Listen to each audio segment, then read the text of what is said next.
Agora, outra situação é que o Tribunal de Contas define, principalmente em alguns casos de terceirização, quando se utiliza o insumo, equipamentos da Prefeitura, por exemplo, ou da Câmara de Vereadores, aí caracterizaria-se uma terceirização de mão de obra.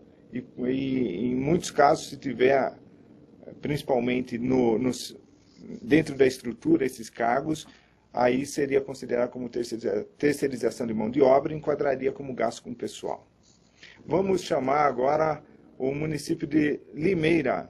Em Limeira, vamos ver quem está nos assistindo. Pois não, com a palavra. Um bom dia para vocês. Meu assunto é pessoal também. A gente sabe que na administração pública um dos grandes problemas realmente é pessoal. Isso não só no Brasil. Se você considerar do México até lá embaixo, Uruguai, é assim. Imagina eu, gestor, chego numa prefeitura com 60% de gasto de pessoal. A saúde, um caos. A educação, outro caos. E eu tenho todo esse pessoal me corroendo minhas despesas, muitas vezes sem cadeira para sentar, porque não tem lugar para trabalhar, excesso de pessoal. E eu preciso fazer um trabalho na educação e na saúde. Pergunto aos senhores professores, que ferramenta que eu tenho dentro da lei de responsabilidade fiscal, ou seja, onde for, para eu poder, mesmo essas pessoas sem poder sair do trabalho porque tem estabilidade, eu não posso fazer nada, tenho que conviver os 4 anos com esse monte de povo sem fazer nada, prestando serviços ruins, não tenho nenhuma ferramenta para me livrar de parte desse pessoal? Bem, tem. Partindo do pressuposto de que todos esses... É um pouco difícil, mas vamos partir do pressuposto de que todos têm estabilidade, estão amparados em lei e não podem ser mandados embora, então você tem que fazer um outro caminho. Você não vai poder ser mandado embora mesmo. Então, você tem que começar a fazer um caminho com passos pequenos, né? Bom, o que eu tenho dentro desse quadro de gastos com o pessoal que eu posso eliminar? Talvez você já deve ter feito isso, o prefeito já deve ter feito isso e não deu resultado. Cortar alguns benefícios que eu possa cortar, como hora extra. Algumas outras remunerações que são factíveis de corte, eu posso também colocar em ação para diminuir esse percentual de 60% e que com essa sobra venha praticar outras ações de políticas públicas.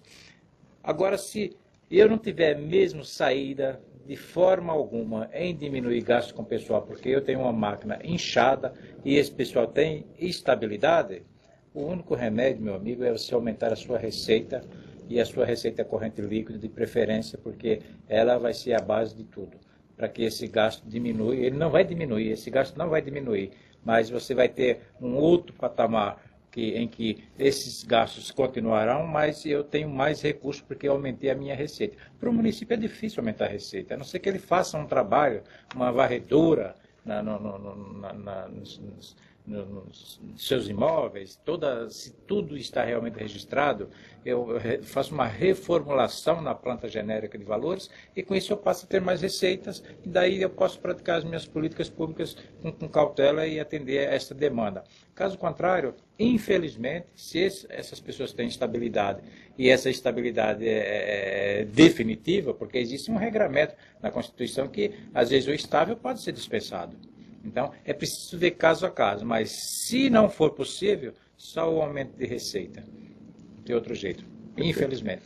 Professor, com sua licença, também eu percebo que o gestor aí, o colega que está falando de Limeira, tem a preocupação com a qualidade do serviço também, não só no aspecto financeiro, mas com a qualidade, desejando que aqueles servidores que hoje estão no município desempenhem um bom papel. Talvez ele esteja com toda essa preocupação e tenha razão, e alguns municípios podem adotar uma avaliação de desempenho também, alguns fatores que possam motivar a prestação de serviço com qualidade, mas também, se em algum momento o servidor, mesmo estáveis, não estiver praticando a contento os trabalhos, em alguns momentos até promovendo alguns deslizes, precisa ser aberto sindicâncias para tentar, de certa forma, montar um processo administrativo para tentar corrigir essas situações. Mas o importante que eu percebo também, não importa que o município esteja abaixo do limite de gasto com pessoal.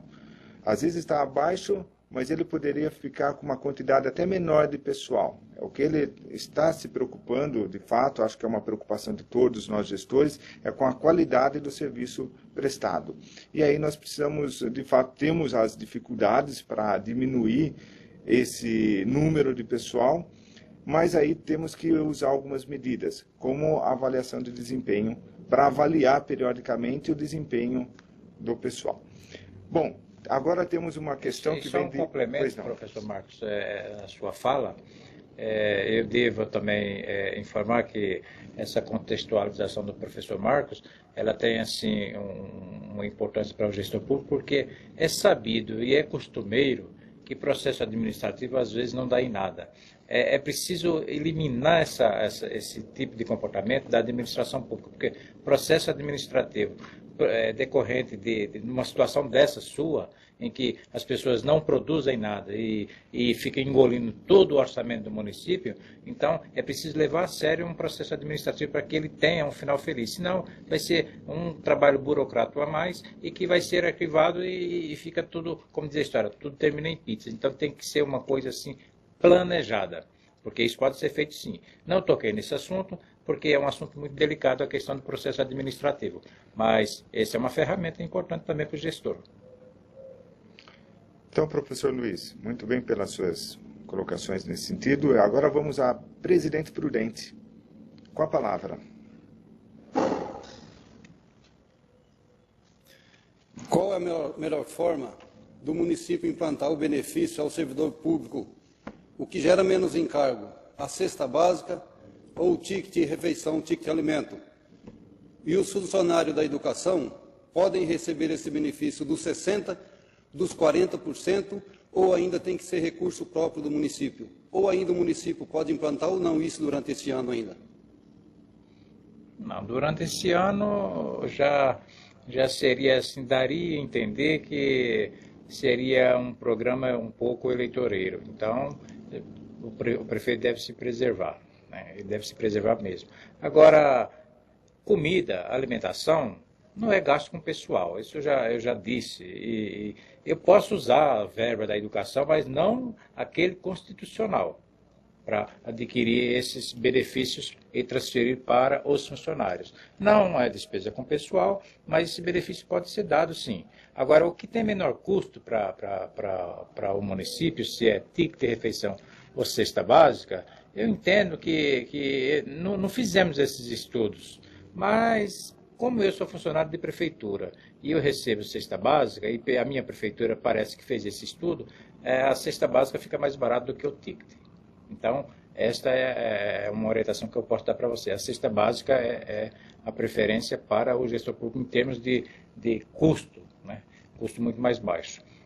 Então, procure evitar fazer isso também no final de mandato, porque isso pode dar uma outra conotação pelo Tribunal de Contas e também pela oposição local, mas que você pode fazer sim, não tem nenhum problema. Isso em outros anos, você pode colocar isso em prática, tendo dinheiro, tendo verba orçamentária e financeira, e não estando dentro daquilo que não é permitido, você pode fazer tranquilamente.